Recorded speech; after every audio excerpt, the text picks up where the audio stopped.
Welcome to పొలిటెంట్ media presents చిత్రం exclusive.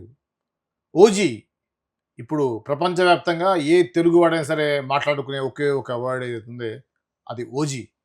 OG cinema ఎలా ఉంది అని చెప్పడానికి మన స్టూడియోకి వచ్చారు ఫిలిం క్రిటిక్ భరద్వాజ గారు. వారితో మాట్లాడి డీటెయిల్స్ తెలుసుకునే ప్రయత్నం చేద్దాం. నమస్తే అండి. నమస్తే. ఏంటి సార్ అర్ధరాత్రి పూట నుంచి మీకు ఇది అన్నట్టుంది. నిన్న చూసిన మీరు ఫస్ట్ షో జనాల రెస్పాన్స్ ఎలా ఉంది? ఫైనల్‌గా మీకేమనిపించింది యాక్చువల్‌గా సినిమా గురించి? రకరకాలుగా వినిపిస్తుంది నాకు. కొంతమంది సూపర్ హిట్ అంటున్నారు. కొంతమంది సెకండ్ హాఫ్ బాలేదంటున్నారు. సెకండ్ హాఫ్ యావరేజ్ అంటున్నారు. మీకు జెన్యూన్ రివ్యూ చెప్పండి సార్. అంటే ఇది థియేటర్‌కి జనాల్ని పట్టుకెళ్ళింది పవన్ కళ్యాణే అయినప్పటికీ, థియేటర్‌లో జనాల్ని కూర్చోబెట్టింది సుజిత్. ఓకే. అంటే థియేటర్‌కి వెళ్ళే వరకే పవన్ కళ్యాణ్. థియేటర్‌కి వెళ్ళిన తర్వాత అది సుజిత్ సుజిత్ సినిమా. సినిమానే. ఓకే. సో, పవన్ కళ్యాణ్‌ని ఎలా ప్రెజెంట్ చేయాలని తను అనుకున్నాడో ఒక అభిమానిగా, అలా చూసుకున్నాడు తను. అలా తీసుకున్నాడు ఒక రకంగా. అలా తీసుకుని తన అభిమానాన్ని చాటుకున్నాడు. ఓకే. ఇది ఫ్యాన్స్‌కి బానే కనెక్ట్ అయింది. అంటే ఇందులో కథగా చెప్పుకోవడానికి ఏమీ లేదు. ఇది రొటీన్ స్టోరీ. మనం అనేక సినిమాలు చూసున్నాం. అయితే పాత కథని కొత్తగా చెప్పగలగటమే కమర్షియల్ డైరెక్టర్ చేసేటువంటి ఒక మ్యాజిక్. ఆ మ్యాజిక్ ఈ సినిమాలో సుజిత్ బానే వర్కౌట్ చేశాడు. అంటే ప్రతి సన్నివేశం ముందు ఏమొస్తుందో జనాలకు తెలుసు. అంటే హీరో ఎలా రియాక్ట్ అవుతాడో కూడా తెలుసు. అయినప్పటికీ ఒక క్యూరియాసిటీని జనరేట్ చేయగలిగాడు. అది చేయగలగటానికి అతనికి టెక్నికల్ టీమ్ విపరీతమైన సపోర్ట్ ఇచ్చింది. పర్టికులర్‌గా camera department, Paramahamsa and co వాళ్ళందరూ కూడా విపరీతంగా సహకరించారు.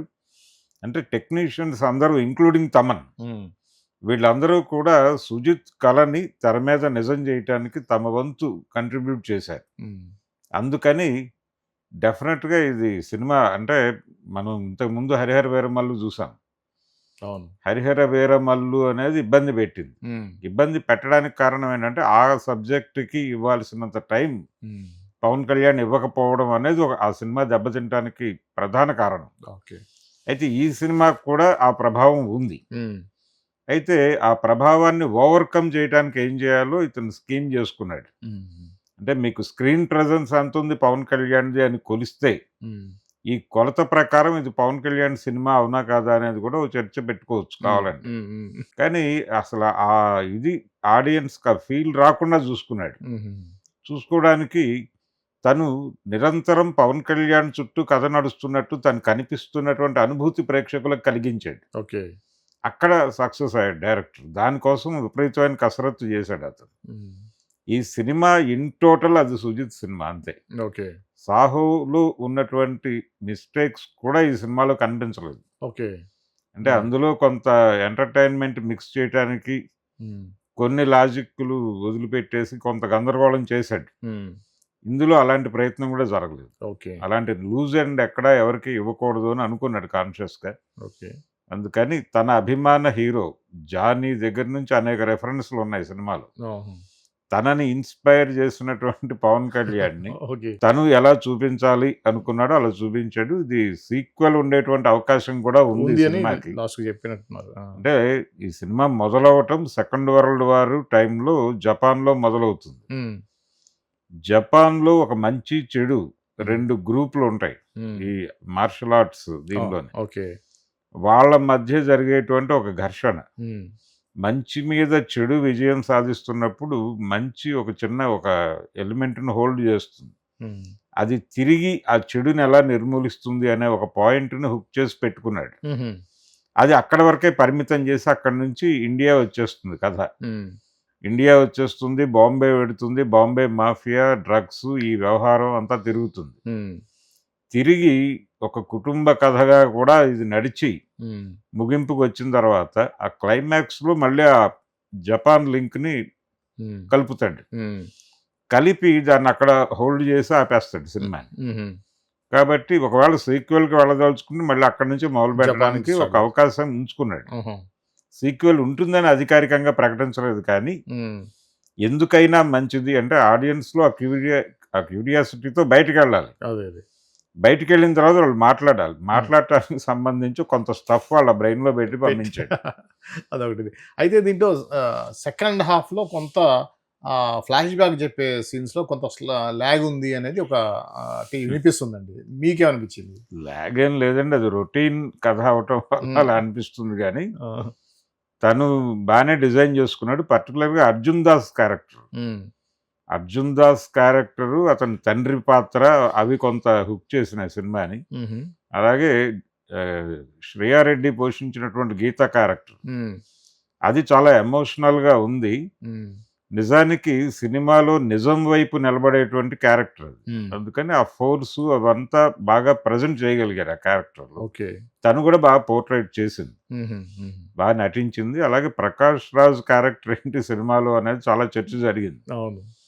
'ప్రకాష్ రాజు' ఏదో ఒక క్యారెక్టర్‌లో కనిపిస్తాడు. లేకపోతే ఒరిజినల్‌గా అనుకుందేంటంటే జనరల్‌గా గ్యాంగ్‌స్టర్ సినిమా అంటే ఒక 7, 8 మంది విలన్స్ ఉంటారు అని. అవును. Step by step. Step by step ఉంటారు. అందులో ఒక స్టెప్ 'ప్రకాష్ రాజ్' అనుకున్నారు గానీ, హ్మ్. సినిమాలో అలా కనిపించలేదు. ఓకే. సినిమాలో ఆయన స్ట్రెచర్‌కి తగ్గ పాత్రే ఇచ్చారు. హుహు. హ్మ్. తను కూడా పెర్ఫార్మ్ చేశాడు. ఓకే. అంటే 'ప్రకాష్ రాజ్' పెర్ఫార్మన్స్ గురించి ప్రత్యేకంగా చెప్పాల్సిన అవసరం చెప్పాల్సింది లేదు. లేదు గానీ, అవును. తను ఆ క్యారెక్టర్‌ని ప్రాపర్‌గా అడాప్ట్ చేసుకున్నాడు. హుహు. స్క్రీన్ ప్రెజెన్స్ బావుంది. హ్మ్. అలాగే 'ఇమ్రాన్ హష్మి' హ్మ్. వీళ్ళందరూ హ్మ్. ప్రతి ఒక్కరు ఈ సినిమా కోసం కష్టపడ్డారు. ఓకే. కష్టపడ్డారు. సుజిత్ ఏదైతే అనుకున్నాడో, దాన్ని తెర మీద కనిపించేలాగా చేయటానికి సహకరించారు. ఓకే. అంటే వీళ్ళందరి దగ్గర నుంచి ఆ సహకారం పొందాడతను. హ్మ్. అతనికున్న ఇబ్బందేంటంటే, హీరోకున్న లిమిటేషన్. ఓకే. టైమ్. టైం హ్మ్. ఒకటే గాదు. హ్మ్. హీరో ఏజ్‌కి ఆయన ఓకే. అంటే ఇప్పుడు రొటీన్‌గా సినిమాల్లో ఉన్నటువంటి నటుడికి హ్మ్. ఒక రెగ్యులర్ ఇది ఉంటుంది. అవును. అది ఎప్పుడైతే ఈ ఫ్రేమ్ నుంచి పక్కకి వెళ్ళిపోయాడో, పక్కకెళ్ళిన తర్వాత రకరకాల మార్పులు మొదలవుతాయి. హ్మ్. హ్మ్. ఆ మార్పులు జరుగుతున్నటువంటి పరిణామంలో ఈ సబ్జెక్ట్ ఎంచుకున్నాడాయన. అందుకని అది కనిపించకుండా చేయటం అనేది ఒక పెద్ద బర్డెన్‌గా టాస్కే. మారింది. అవును. టాస్కే. ఆ! దాన్ని రీచ్ అవ్వాలి. దాన్ని రీచ్ అవ్వటం కోసం పడినటువంటి తపన, ఆ పరిమితుల మధ్యలో ఆయన స్పేస్ ఇవ్వలేడు. హ్మ్. టైం ఇవ్వలేడు. ఈ పరిస్థితుల్లో దీన్ని ఓవర్‌కమ్ కావడానికి ఏం చేయాలి అన్నప్పుడు, ఆ కథ ఆయన చుట్టూ తిరుగుతున్నట్టుగా కనిపించాలి. హ్మ్. ఆయన కనిపించకపోయినా గాని వినిపించాలి. ఆ! ఇదంతా చేశాడు. హుహు. ఈ మ్యాజిక్ వర్కౌట్ అయింది. ఓకే. దాంతో ఎక్కడా జనం ఇదేదో 'పవన్ కళ్యాణ్' తక్కువ టైమ్ ఇచ్చాడు ఈ సినిమాకి అనే ఫీల్ ఫీలింగ్ కలగలేదు. లేకుండా మేనేజ్ చేసాడు బానే. మేనేజ్ చేశాడు. నిజానికి ఆయన పూర్తిగా డెడికేట్ అయ్యుంటే ఇంకోలా ఉండేది సినిమా. హుహుహు. ఓకే. 'సుజిత్‌కి' డైరెక్టర్‌గా ఇది చాలా పెద్ద విజయం. హ్మ్. అతనికి డెఫినిట్‌గా భారీ ప్రాజెక్టులొస్తాయి. ఆ! హ్మ్. తను పాస్ అయిపోయాడు. అయితే ముఖ్యంగా బాగా పాజిటివ్‌గా మాట్లాడే వర్డ్ ఏందంటే, తమన్ మ్యూజిక్ అసలు ఎక్స్ట్రార్డినరీ ఉంది. ఇంతవరకు ఏ సినిమాలో రాలేదు. అంత అద్భుతమైన మ్యూజిక్ ఇచ్చాడు. ఇన్‌స్ట్రుమెంటేషన్స్ కూడా అంత డిఫరెంట్ ఇన్‌స్ట్రుమెంట్స్ వాడాడు. ఈ జపాన్ బ్యాక్‌డ్రాప్‌లో ఉన్నటువంటి సీన్‌లకి జపాన్ ఇన్‌స్ట్రుమెంట్స్ వాడటం గాని, ఇలా మంచి బాగా పాజిటివ్ టాక్ వచ్చింది. దీని మీద మీ అభిప్రాయం అంటే ఏంటి? అది కూడా తను డ్రైవ్ చేసుకుందే. ఆ! 'సుజిత్' రకరకాల రిఫరెన్సులు వినిపించి, హ్మ్. హ్మ్. ఇలా కావాలి నాకు, అలా కావాలి అని అడిగిన ఫలితమే అది. ఓకే. అంటే ప్రతి ఒక్కళ్ళ నుంచి అవుట్‌పుట్ ఎలా తీసుకోవాలో అలా తీసుకున్నాడతను. హ్మ్. హ్మ్. అది కూడా అంటే ఒక డైరెక్టర్‌కి ఒక సమగ్రమైనటువంటి ఇది ఉండాలి. ఓ విజన్ విజన్ ఉండాలండి. ఉండాలి. ఉండాలి. ఉండాలి. ఆ అవును. విజన్ ఉంది అతనికి. హ్మ్. ఆ విజన్ ఉంది అనేది అర్థమవుతుంది. ఓకే. ప్రతి డిపార్ట్‌మెంట్ నుంచి అతను హ్మ్. ఒక మంచి కోఆర్డినేషన్ సాధించగలిగాడు. ఓకే. రెండోది తమన్ దగ్గరికొచ్చేసరికి మనకి అతను ఏ సినిమా చేస్తుంటే ఆ హీరో ఇంటి పేరుతో పిలవటం అనేది ఒక ఆచారంగా మారిపోయింది. అవును. ఇప్పుడు 'అఖండ' వేదిక మీద బాలకృష్ణ గారు హ్మ్. 'నందమూరి తమన్.' 'నందమూరి తమన్' అని పిలిచాడు ఆయన్ని. అవును. అలాగే హ్మ్. 'కొణిదెల తమన్‌గా' ఈ సినిమాలో కనిపిస్తాడు. అవునా? అంతే. ఓకే. అయితే ముఖ్యంగా హీరోయిన్ క్యారెక్టర్ గురించి ఆడవాళ్ళు కొద్దిగా డిసప్పాయింట్ అయినట్టుగా తెలుస్తుంది. ఆ క్యారెక్టర్ కొద్దిగా లెంత్ తక్కువుందని. లెంత్ తక్కువ అంటే మనం అనేక సినిమాలు చూసాం. 'నాయకుడులో' హ్మ్. శరణ్య క్యారెక్టర్ పరిస్థితి ఏంటి దాదాపు అలాంటి రిఫరెన్సే ఇది గూడా. ఓకే. కొత్త ధనము అనేది కథలో లేదు. ఆ! ప్రతి క్యారెక్టర్ మనం చూసిన క్యారెక్టరే. ఓకే. ఓకే. అలా శరణ్య క్యారెక్టర్‌కు ఒక డెప్త్ ఉంటుంది ఆ సినిమాలో. అవును. ఆ డెప్త్ క్రియేట్ చేయలేదు ఈ క్యారెక్టర్. ఓకే. ప్రాస్టిట్యూషన్ బ్యాక్‌గ్రౌండ్ నుంచి వస్తది కదా! 'నాయకుడిలో'? అవును. యెస్. ఆ! అంటే అలాంటి ఒక డెప్త్ క్రియేట్ చేయవచ్చు ఈ క్యారెక్టర్‌కి కూడా. ఓకే. అంటే ఇంకొంచెం వర్కౌట్ చేసుండాల్సింది హీరోయిన్ క్యారెక్టర్ విషయంలో అనేది నా పర్సనల్ ఒపీనియన్ కూడా. ఓకే. అంటే చాలా లూజ్‌గా నడిచిపోతుంది ఆ క్యారెక్టర్. దానికున్న నిడివి తక్కువే అయినప్పటికీ, హ్మ్. నిడివి తక్కువ ఉన్నప్పుడు దాని మీద డీటెయిల్స్ వర్కౌట్ జేయాలి. ఇంపాక్ట్ ఎక్కువ ఉండేట్టుగా, కథలో ఆ ఇంపాక్ట్ ఉండేట్టుగా. డీటెయిల్స్ వర్కౌట్ చేసుంటే ఇంకొంచెం డెప్త్ ఇచ్చుంటే ఆ క్యారెక్టర్కి డెఫినెట్గా ఆడియన్స్ రిజిస్టర్ అవుతుంది అప్పుడు. ఓకే. ఓకే. అంటే ఆ త్యాగం కూడా రిజిస్టర్ కావాలి. అలాగే సినిమాలో ఇంకొక మేజర్ ఇబ్బంది ఏంటంటే 2 ప్రధానమైనటువంటి పాత్రలు, అది తండ్రి కొడుకుల్లా కనిపించేటువంటి క్యారెక్టర్లు. వాటి మధ్య ఒక ఎమోషనల్ బాండింగ్ని ఇంకొంచెం ఎస్టాబ్లిష్ చేసుంటే బాగుండేది విజువల్గా. ఓకే. దానికి ప్లేస్ దొరకలేదు. అంటే పవన్ కళ్యాణ్ అవైలబిలిటీ దొరకలేదు. ఓకే. అందువలన ఆ సీన్లు అలా నడుపుకుంటూ వెళ్ళిపోయాడు ఆయన. అంటే 2 అంటే పవన్ కళ్యాణ్ దీంట్లో డబుల్ యాక్షన్ ఏంటి? లేదు అర్థం కాదు కదా. No no no no. అంటే ఇక్కడ 2 క్యారెక్టర్ అంటే సినిమాలో కీలకమైన పాత్రలు 2. ఓకే. అంటే ఒక పోర్టు నేపథ్యంలో నడుస్తుంది. గ్యాంగ్స్టర్ సినిమా అన్న తర్వాత పోర్ట్ ఉండాలి, స్మగ్లింగ్ ఉండాలి, డ్రగ్స్ ఉండాలి, ఇవన్నీ ఉండాలి కదా, వెపన్స్ ఉండాలి, ఆర్డిఎక్స్ ఉండాలి. అంటే స్మగ్లింగ్ మెటీరియల్లో చాలా దేశానికి నష్టం కలిగించే అంశాలు ఉండాలి. నిజానికి ఒక భయం వేసింది సినిమా రిలీజ్కి ముందు. రకరకాల స్పెక్యులేషన్స్ వచ్చినాయి దీనిలో. ఒకవేళ అంటే తాజ్ హోటల్ని చూపించారు. అవును. అలాగే 93 అనేటువంటి ఒక రెఫరెన్స్ ఒకటి వాడారు. అదే తాజ్ అటాక్స్ దాని తాలూకా ఇదేమైనా ఉంటుందా ఈ సినిమాలో, ఈయన సనాతన ధర్మము ఈ వ్యవహారంలో ఓకే. ఓకే. దాన్ని ఏమైనా దీనిలోకి లాక్కొచ్చారా అంటే హరిహర వీరమల్లులో జరిగింది. అవును. అలాంటి ప్రమాదం ఏదైనా జరగబోతోందా ఈ సినిమాలో అనిపించింది, కానీ అదేం లేదు. ఓకే. ఓకే.